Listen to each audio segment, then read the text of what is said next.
여러분, 한국이 이렇게 강한 나라라는 걸 알고 계셨나요? 몇 년 전, 일본이 대한민국을 상대로 경제 전쟁을 선포했을 때, 전 세계는 한국이 무너질 것이라 예상했습니다. 하지만 결과는 어땠을까요?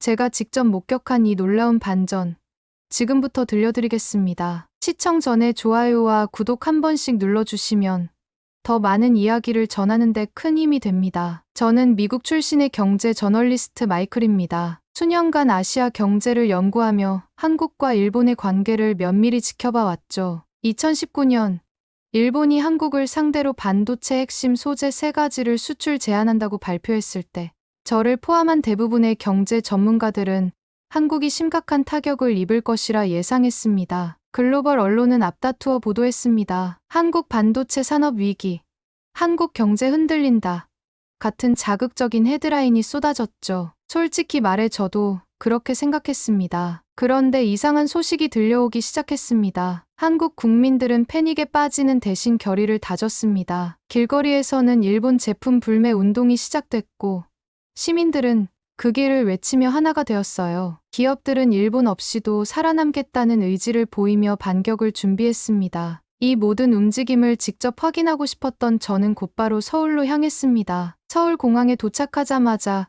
거리 곳곳에서 펼쳐지는 일본 제품 불매 캠페인이 눈에 띄었습니다. 편의점과 백화점에서는 일본산 제품이 사라졌고, 시민들은 SNS를 통해 정보를 공유하며 서로를 독려하고 있었습니다. 단순한 감정적 반응이 아니었습니다. 이는 국가적 차원의 대응이었습니다. 저는 한국의 저력을 실감하기 시작했습니다. 하지만 진짜 충격은 그 다음이었습니다. 반도체 산업을 대표하는 한국의 대기업들이 빠르게 움직이기 시작한 것이죠. 일본이 규제한 핵심 소재 불화수소, 포토레지스트, 폴리이미드 이것들이 없으면 삼성과 SK하이닉스 같은 글로벌 반도체 기업들이 심각한 타격을 받을 것이라 했지만 불과 몇 달 만에 상황은 완전히 바뀌었습니다. 일본이 막은 길을 한국이 스스로 개척해 나가기 시작한 것이죠. 저는 직접 확인하기 위해 한국의 반도체 산업 중심지로 향했습니다. 한 연구소를 방문했을 때 연구원들의 눈빛에서 강한 결의가 느껴졌습니다. 그들은 말했습니다. 일본이 우리를 막았다고요.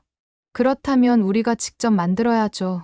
이 한마디가 저에게 엄청난 충격을 주었습니다. 대부분의 국가라면 기존 공급망이 막히면 대체 공급처를 찾거나 외교적으로 해결하려 했을 겁니다. 하지만 한국은 달랐습니다. 자체 기술 개발과 국산화라는 길을 선택한 것이죠. 한 연구원은 저를 실험실 한쪽으로 데려가더니 말했습니다. 저기 보이세요? 저게 우리가 직접 개발한 고순도 불화수소예요. 일본 제품을 대체할 수 있는 수준까지 거의 다 왔습니다. 불과 몇 달 전만 해도 한국이 이런 핵심 소재를 개발하는 데는 최소 몇 년이 걸릴 것이라는 전망이 지배적이었습니다. 그런데 지금 제 눈앞에서 한국 연구진들은 일본 없이도 해결책을 만들어가고 있었습니다. 이 모습을 보며 저는 한국의 진정한 힘이 어디서 나오는지 깨닫게 되었습니다. 기업들뿐만이 아니었습니다. 정부와 국민들까지 하나가 되어 한국 산업의 자립을 돕기 위해 움직였습니다. 정부는 연구개발 지원을 늘리고 관련 기업들에게 자금을 지원하며 국산화 프로젝트를 가속화했습니다. 언론에서도 매일같이 그 길을 외치며 일본의 경제 보복을 오히려 한국이 도약할 기회로 삼고 있다는 분석을 내놓았죠. 하지만 모든 것이 순조로웠던 것은 아닙니다. 국산화 과정에서 수많은 시행착오가 있었고 일본의 압박은 더욱 거세졌습니다. 일본 정부는 추가적인 경제 보복 조치를 고려한다는 소문을 흘리며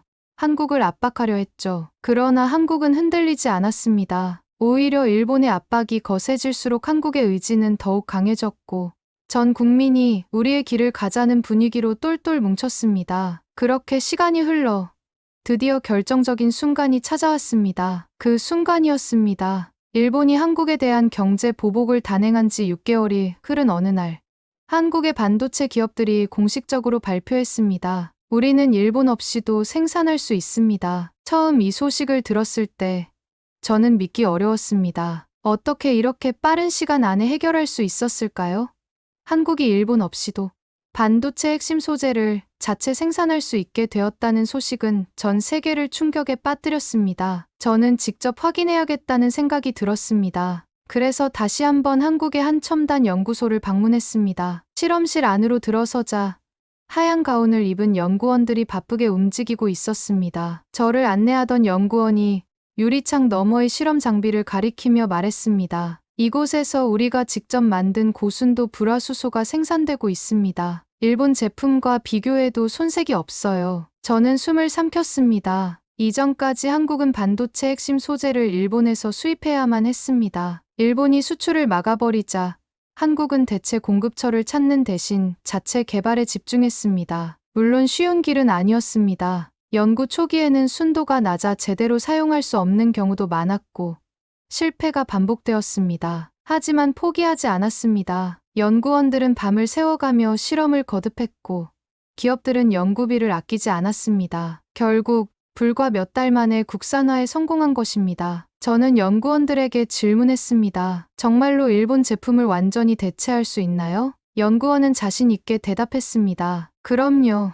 그리고 단순히 일본을 따라잡는 것이 아니라 더 나아가려고 합니다. 그 말에 저는 전율을 느꼈습니다. 한국은 단순히 일본의 규제를 극복하는 데 그치는 것이 아니라 오히려 이를 기회로 삼아 더 앞서 나가겠다는 의지를 보이고 있었습니다. 이러한 변화는 반도체 산업뿐만이 아니었습니다. 일본의 수출 규제가 시작된 이후 한국은 빠르게 자체 공급망을 구축해 나갔습니다. 정부는 핵심 소재 기업들을 적극적으로 지원했고 대기업과 중소기업이 협력하며 탈일본 프로젝트를 가속화했습니다. 가장 인상적인 순간은 한국의 한 대기업이 일본의 포토레지스트를 대체할 수 있는 신소재 개발에 성공했다는 뉴스였습니다. 저는 즉시 해당 기업의 연구소를 방문했습니다. 일본 제품이 아니면 안 된다고요?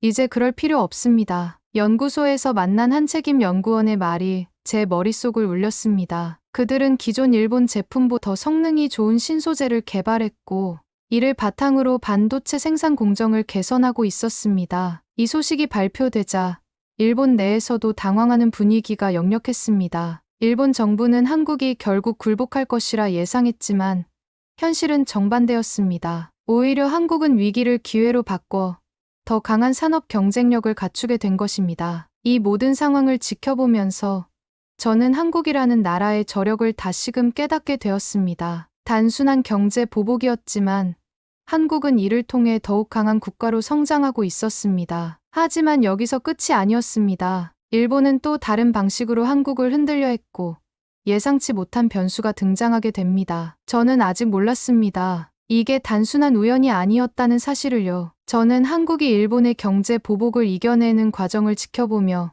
이 나라의 저력이 어디까지일지 궁금해졌습니다. 반도체 핵심 소재를 국산화하는 것도 놀라운 성과였지만 일본이 또 다른 방식으로 반격을 시도한다면 과연 어떻게 대응할까? 그러던 중 예상치 못한 일이 벌어졌습니다. 일본이 갑자기 태도를 바꾸기 시작한 것입니다. 2019년 말 일본 정부는 한국과 대화를 통해 문제를 해결하겠다는 입장을 발표했습니다. 이는 처음 경제 보복을 선언하며 보였던 강경한 태도와는 완전히 다른 모습이었습니다. 마치 한국이 예상보다 빠르게 대응하면서 일본 내부에서도 혼란이 생긴 것처럼 보였습니다. 이 소식을 접한 후 저는 다시 서울로 향했습니다. 그곳에서 만난 경제 전문가들은 모두 한 가지 공통된 분석을 내놓고 있었습니다. 일본은 자신들의 전략이 실패했다는 것을 인정할 수밖에 없었습니다. 저는 이 말을 곱씹었습니다. 일본이 세계 시장에서 독점하고 있던 기술이 한국의 손에 의해 빠르게 대체되고 있었고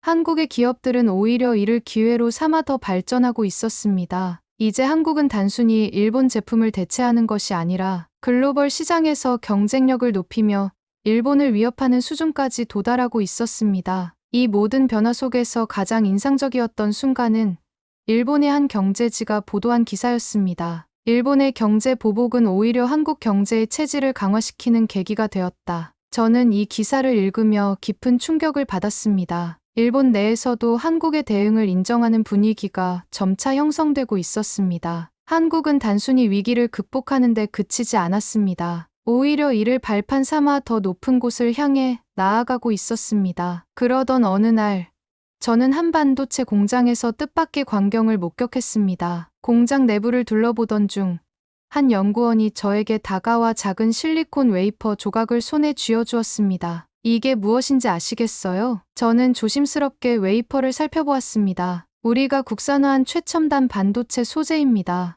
일본의 경제 보복이 없었다면 우리는 여전히 일본에 의존하고 있었을 겁니다. 하지만 지금은 다릅니다. 이제 한국은 스스로의 힘으로 더 나아가고 있습니다. 그 순간 저는 한국이 가진 힘이 무엇인지 깨닫게 되었습니다. 단순히 기술력만이 아니었습니다. 위기를 맞이했을 때 포기하지 않고 오히려 이를 기회로 삼아 더 강하게 성장하는 힘. 그것이 바로 한국을 특별하게 만드는 요소였습니다. 하지만 일본은 쉽게 물러서지 않았습니다. 그리고 예상치 못한 또 다른 도전이 한국을 기다리고 있었습니다. 일본은 한국이 이렇게까지 빠르게 대응할 줄 몰랐을 것입니다. 예상과는 다르게 한국이 핵심 소재의 국산화를 이루고 오히려 산업 경쟁력을 더욱 키우자 일본은 또 다른 방식으로 흔들기를 시도했습니다. 2020년 초 일본 내 일부 정치인들과 언론은 한국이 국산화에 성공했다는 것은 과장된 이야기다라는 주장을 펼치기 시작했습니다. 한국 기업들이 발표한 자료들을 두고 실제 생산 능력이 검증되지 않았다거나 품질이 일본 제품만큼 우수하지 않을 것이라는 의문을 제기한 것입니다. 이는 분명 한국의 성과를 깎아내리려는 의도였습니다. 이 소식을 접한 저는 다시 한번 한국의 반응을 확인해야겠다고 생각했습니다. 그리고 한국 기업들이 실제로 일본의 주장을 어떻게 반박할지 궁금해졌습니다. 그때 한국 정부와 기업들이 내놓은 대응은 저의 예상을 훨씬 뛰어넘는 것이었습니다. 삼성과 SK하이닉스를 비롯한 주요 반도체 기업들은 우리의 공장은 정상적으로 가동되고 있으며 일본 없이도 문제없이 생산을 이어가고 있다는 강력한 입장을 발표했습니다. 심지어 몇몇 기업들은 자체 개발한 소재를 사용한 반도체 제품을 직접 공개하며 일본의 주장을 정면으로 반박했습니다. 저는 한 기업의 생산 라인을 직접 방문할 기회를 얻었습니다. 연구소 관계자는 저를 반도체 생산 공정이 진행되는 곳으로 안내하며 말했습니다. 일본에서는 우리가 일본 제품을 완전히 대체하지 못할 거라고 생각하는 것 같습니다. 하지만 현실은 다릅니다. 지금 보시는 이 반도체 칩들이 바로 우리가 국산화한 소재로 만든 제품들입니다. 저는 깜짝 놀랐습니다. 연구소 내부에서는 이미 일본 의존도를 완전히 벗어난 반도체가 생산되고 있었고, 그것은 실제 시장에서도 충분히 경쟁력을 가질 수준이었습니다. 하지만 가장 인상적이었던 것은 한국이 단순히 일본의 경제 보복에 대응하는 데 그치지 않고 이제는 그 다음 단계로 나아가고 있다는 점이었습니다. 우리는 이제 단순히 일본을 따라잡는 것이 아닙니다. 그들을 뛰어넘으려 합니다. 이 말을 들으며 저는 한국의 변화를 온몸으로 실감했습니다. 그러나 일본이 완전히 손을 놓고 있을 리 없었습니다. 그리고 마침내 마지막 승부수가 던져졌습니다. 하지만 진짜 감동은 아직 남아 있었습니다. 그 마지막 승부수는 예상치 못한 방식으로 다가왔습니다. 일본이 경제 보복을 시작한 지 1년이 지나자 세계 반도체 시장에서 한국의 영향력은 오히려 더 커지고 있었습니다. 글로벌 기업들은 한국의 기술력과 안정적인 공급망을 높이 평가했고, 삼성과 SK하이닉스는 일본 없이도 완벽하게 제품을 생산하며 시장을 장악해 나갔습니다. 그리고 마침내 2020년 6월, 일본 정부는 한국을 화이트리스트에서 배제한 이후 처음으로 수출 규제 완화를 검토하겠다는 입장을 내비쳤습니다. 그동안 한국 없이 버틸 수 있을 거라고 자신했던 일본이 결국 태도를 바꾼 것입니다. 저는 이 소식을 듣고 깊은 생각에 빠졌습니다. 불과 1년 전만 해도 전 세계는 일본이 이 싸움에서 승리할 것이라 예상했습니다. 저 또한 그렇게 생각했죠. 일본은 반도체 핵심 소재를 독점하고 있었고, 한국은 그 의존도에서 벗어나기 어려울 거라 여겨졌습니다. 하지만 결과는 정반대였습니다. 한국은 위기를 맞닥뜨렸을 때 포기하거나 주저하지 않았습니다. 오히려 국민들은 하나가 되었고, 기업들은 기술 혁신으로 맞섰으며, 정부는 신속한 지원과 정책으로 뒷받침했습니다. 그 과정에서 저는 한국이 단순히 기술력이 뛰어난 나라가 아니라 위기를 기회로 바꾸는 힘을 가진 나라라는 것을 깨닫게 되었습니다. 한국의 도전 정신과 저력을 직접 목격한 이후 저희 시각도 완전히 달라졌습니다. 저는 더 이상 한국을 단순한 빠르게 성장하는 나라로 보지 않습니다. 한국은 세계 시장에서 당당히 경쟁할 수 있는 진정한 기술 강국이었고, 앞으로도 그 가능성은 무궁무진할 것입니다. 마지막으로 저는 공항에서 한국을 떠나기 전 한 카페에 앉아 있었습니다. 주위를 둘러보니 여전히 일본 제품 불매 운동 스티커가 붙어 있었고, 사람들은 서로 국산 제품과 기업들을 응원하며 이야기하고 있었습니다. 저는 조용히 커피 한 모금을 마시며 생각했습니다. 한국은 절대 무너지지 않는다. 여러분, 한국은 단순한 경제 강국이 아닙니다. 위기를 마주할 때마다 더욱 강해지고, 오히려 그 상황을 기회로 바꾸는 힘을 가진 나라입니다. 2019년 일본의 경제 보복은 한국을 무너뜨리기는커녕 오히려 더 강한 한국을 만들었습니다. 그리고 이 과정에서 우리는 중요한 교훈을 얻었습니다. 어떤 어려움이 닥쳐와도 한국은 결코 주저앉지 않는다는 것을요. 제가 비행기에 오르기 전 마지막으로 한국의 거리를 바라보았습니다. 불과 1년 전만 해도 이 나라가 일본의 경제 보복 앞에서 흔들릴 거라고 예상했던 저 자신이 떠올랐습니다. 하지만 지금의 한국은 더욱 단단해졌고, 오히려 세계 시장에서 더 강한 경쟁력을 갖춘 국가로 도약하고 있었습니다. 그 순간 저는 깨달았습니다. 한국이 가진 가장 강력한 힘은 단순한 기술력이나 경제 규모가 아니었습니다. 그것은 바로 단결하는 힘이었습니다. 국민이 하나가 되어 위기에 맞서고, 기업과 정부가 빠르게 대응하며 누구도 포기하지 않는 나라, 그것이 바로 한국이었습니다. 저는 다시 미국으로 돌아갔지만 제 마음속에는 한국에서 목격한 장면들이 깊이 새겨져 있었습니다. 연구소에서 밤을 새우며 실험을 거듭하던 연구원들, 서로를 응원하며 국산 제품을 찾던 시민들, 그리고 우리는 일본을 넘어설 것이다 라고 말하던 기업인들의 자신감 어린 목소리까지. 이제 저는 확신합니다. 한국은 단순히 위기를 극복한 것이 아니라 그 과정을 통해 더 강한 나라로 거듭났다는 것을요. 여러분, 이번 이야기가 여러분께도 감동을 주었다면 좋아요와 구독을 눌러주시고, 여러분이 생각하는 한국의 저력을 댓글로 남겨주세요. 오늘 사연은 여기까지입니다. 오늘도 감동온기를 시청해주셔서 감사합니다.